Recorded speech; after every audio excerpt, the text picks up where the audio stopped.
Hey, Lamb of God dropped Ashes of the Wake. Mastodon put out Leviathan. And they are celebrating that fact. Friday, August 9th is when they'll come here, play Jacob's Pavilion, AXS.com. Or grab that app for all the details. Spare for you, caller 10. Going to Lamb of God and Mastodon. I will see you there. Good luck. 216-578-1007 or 800-348-1007. If you find yourself breathless with constant laughter, congratulations. Now, could you tell us what show you're listening to? It sounds fun. This is the Alan Cox Show. On 100.7 WMMS.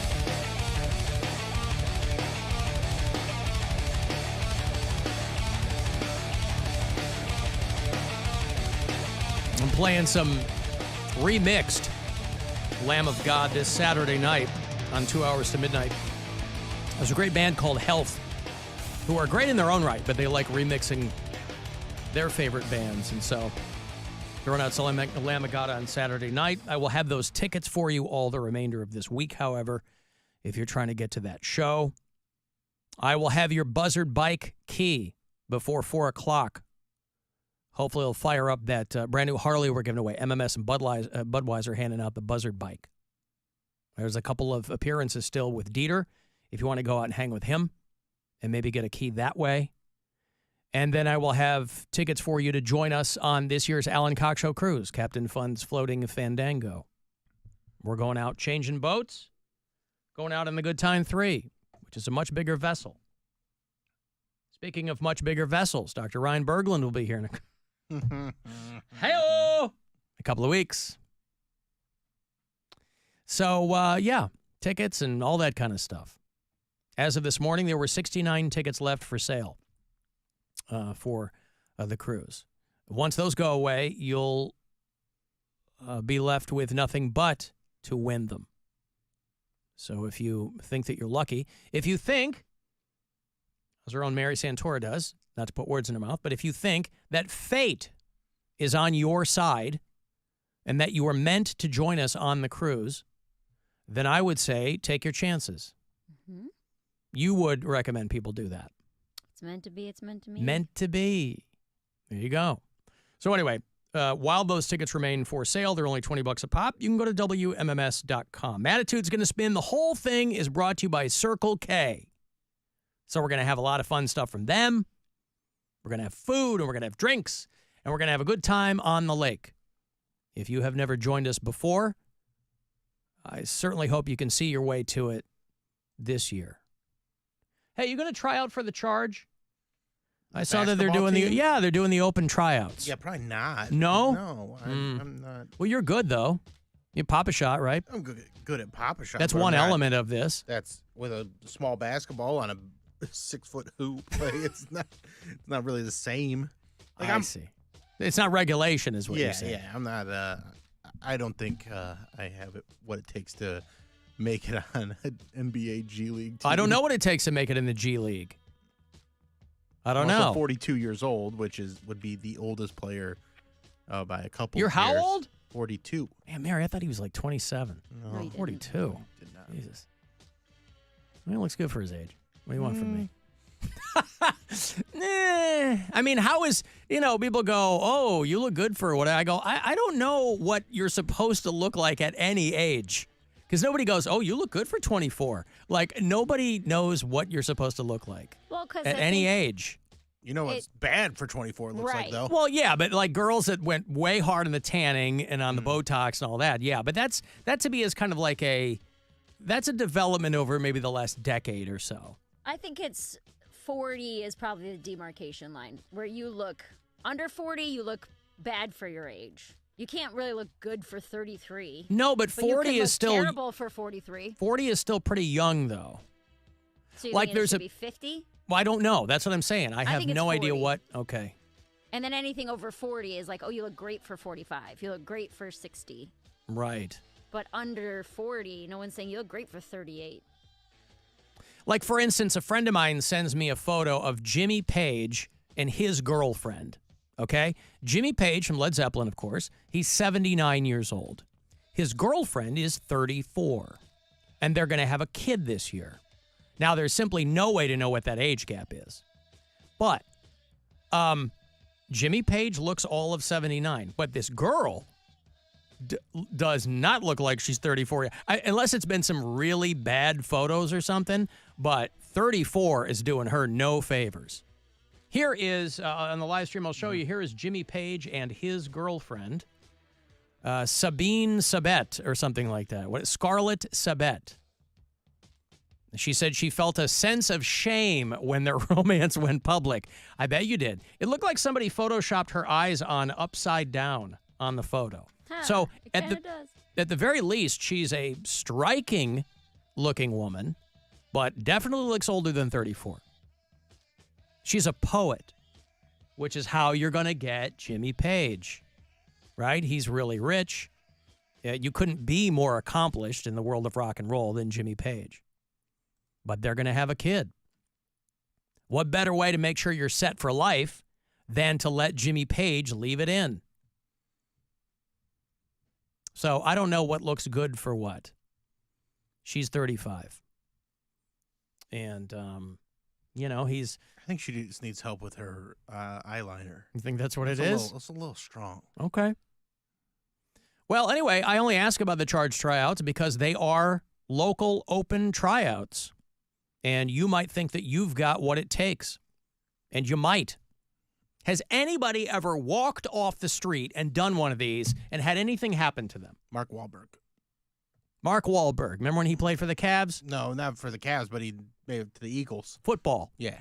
Was that called Unbreakable or Unshakable? Or it's called one of those. It's not Unbreakable. It's Unbreakable was like Nicolas Cage, No, wasn't it? Unbreakable was Bruce Willis. Bruce Willis. Yeah. It was Unstoppable? Uncompetable. Was it Uncompetable? Uncompetable. Yeah, he walks on for the Eagles, right? Yeah. But it was a true story. Yeah. Yeah. Uncompetable. Well, the G League Open tryouts are going to happen. You got some time to prep if you want to hit the gym. What was that movie called? September the 14th in North Ridgeville. It's like 2007, 2008. Yep. Movie was called Invincible. Invincible. We were not. He played Vince Papale, who played for the Eagles for 2 years. Mm-hmm. Uncompetable. But walked in off the street. He was 30 years old. And except for kickers, he becomes the oldest rookie in NFL history who never played football in college. How about that? It's impressive. Impressive.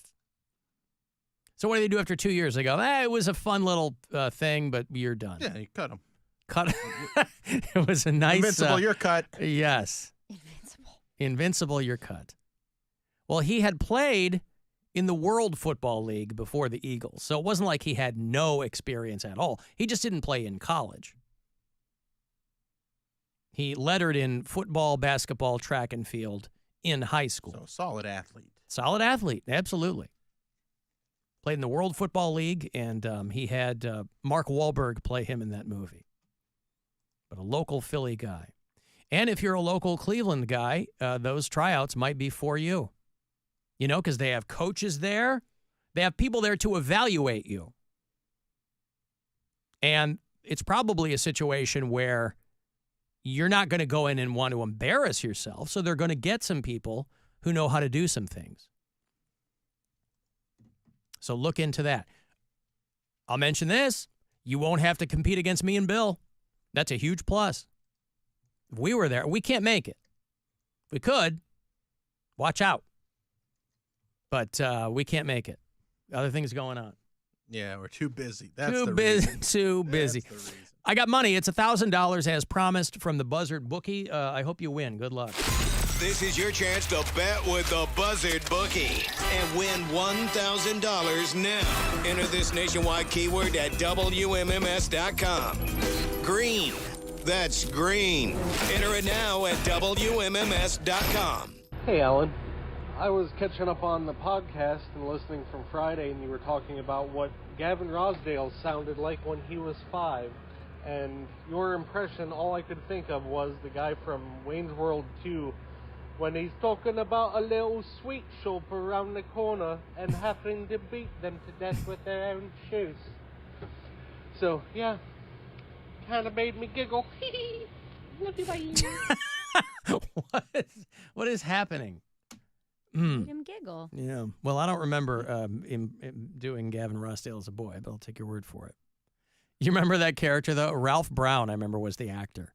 Wayne's World 2. He played Del Preston. Remember they were looking for a roadie to put on Wayne's stock, and so they get this guy who, the actor was bald. He had been in Alien 3 a year before, and he shows up in Wayne's World 2, and he's like, they give him the long hair, and he's playing the part of this, old, ragged roadie who's worked with everybody in rock and roll, and so he's sitting around telling these guys stories. And Ozzy sends him out to find some candy, but the sweet shop was closed. So there's me and Keith Moon and David Crosby breaking into this little sweet shop, right? Well, instead of a guard dog, they've got this bloody great big Bengal tiger. Well, I managed to take out the tiger with a can of mace. But the shop owner and his son, that's a different story altogether. I had to beat them to death with their own shoes. Yeah, beat them to death with their own shoes. Which, if you've ever found yourself in that situation, it's harder than you think. It's harder to beat someone to death with their own shoes. Your shoes, yeah, you pop them right off. That's why I think if you're going out for the evening or whatever, and you think that potentially you might find yourself in some kind of fracas or Donnybrook, you want to have shoes that are easy on, easy off. You don't want any situation where you might find yourself on the business end of somebody's anger and you got to unlace the shoes. No bueno. That's why I'm always on my best behavior when I'm at a formal event, because there's just too much to undo. So if you ever find yourself in that situation, don't think that you're going to repeat what he did and beat someone to death with their own shoes. I've got a bit of food news here for people. Since we were talking about Ozempic, Japan has invented what they say is a liquid alternative to Ozempic. They say that it's drug-free. Ooh. But what it does is this is a drink in Japan that is making the rounds on social media. People saying it's a natural Ozempic. It's called Tansan. It is a canned beverage. It's sparkling. Looks like any other can of pop that you would get. However, the way that they call this an alternative to Ozempic is when you drink it and it gets to your stomach, there's a chemical reaction that makes the liquid you drank turn into a jelly in your stomach that makes you feel full. How about that? No. You don't want gross. You That's don't want gross, but it liquid works. jelly in your stomach. Yeah, physically it does what it's supposed to do. And disgusting all No, day. you're gonna feel full. You're gonna feel more sloshy if it's liquid. But once How's it gonna come out? Oh, Listen, I don't think we worry should about talk about that. Yeah, don't we worry shouldn't talk about that. Yeah. I don't see anything along those lines. It's the going in that they're mostly concerned about. It's made by a Japanese candy company, and it comes in 2 flavors. Dry grapefruit. That's Japan for you. And lemon. Why dry grapefruit? I don't know. Because everything in Japanese food has to be weird. Nothing can just be like, hey, here's a drink. It's got to be, it makes jelly in your tummy, and it's dry grapefruit flavored. So, for people who are like, I don't know what's in it. I don't know what's in this. But that's what they're touting over there. Liquid turns into a jelly once it hits your stomach, makes you feel full. They say it lasts for about 2 or 3 hours. So in answer to your question, Mary, that thing is out of you in 180 minutes. No, I think they're saying that the feeling of fullness lasts. I don't think you can I don't know what they mean. I think that's how large intestines work. I don't know how anything works now that there's a chemical that turns into a jelly in your stomach. All bets are off. I think you're right in general. I don't know what the hell this is going to do to people. And you can order anything now around the world. So it's not like people are going, oh, darn, it's only in Japan. You can order anything from over there. So get yourself a can of Tansan and get that jelly in your gut. See what happens. I got a break. Can't you just eat jelly? Just go to the gym. Eat jelly. What? Just go to the gym. People don't want to go to the gym. They want to take a shot or drink a drink. But going to the gym is different. Like, the diet is the most important part. Yes. Okay, sure. Then stop eating jelly. You can't exercise your way out of a bad diet. And if stomach jelly is a part of your complete breakfast, then, worse for them. Yeah. Eat your liquid jelly. Would you drink your jelly and go to bed? I got, your Buzzard bike key. Let's do that right now, as a matter of fact. Let me give you the key that might start up the big Buzzard bike. It's a brand new Harley that we are giving away.